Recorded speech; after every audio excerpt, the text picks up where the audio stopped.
Bon dia! El president Camps ha anat aquest matí a Ontinyent a mostrar el seu suport a la bollant indústria textil valenciana. Aprofitant la càlida acollida que li ha oferit la capital de la Vall d'Albaida, ha efectuat les següents declaracions. Es de vital importancia para preservar la integridad de la identidad valenciana, evitar perversas injerencias extranjeras. Es por eso que este Consell velará por la legalidad estatutaria e impedirá por los medios que sean necesarios la emisión de la televisión ilegal autonòmica tripartita catalana.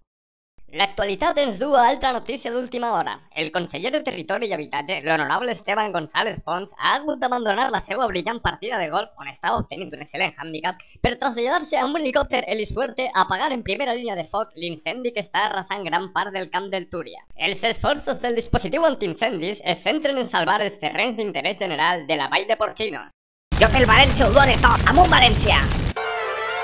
En Georgetown, l'expresident del govern espanyol i influent estadista mundial, José María Aznar, ha impartit una conferencia titulada Los nuevos retos y desafíos ante el ocaso de la civilización occidental, en la que ha demostrat, amb un domini impecable de l'idioma, el seu extens coneixement de la realitat sociopolítica internacional.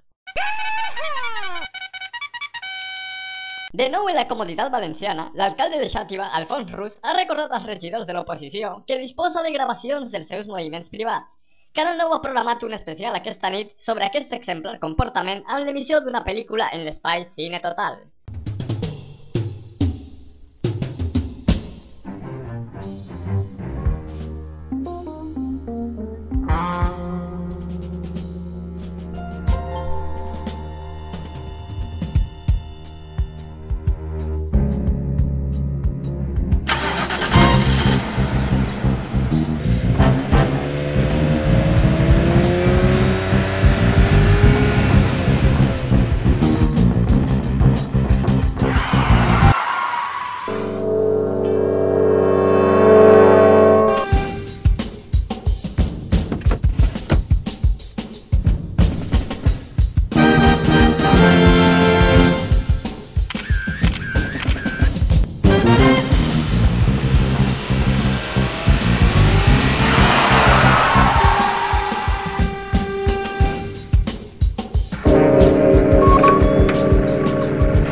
Peliculó, no se'l poden perdre.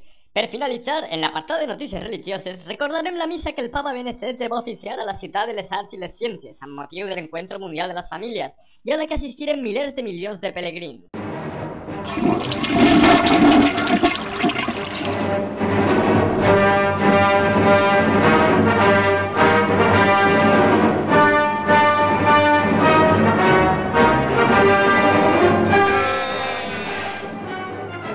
De moment això és tot. Ampliarem aquesta i d'altres informacions en la propera edició del Notícies 9.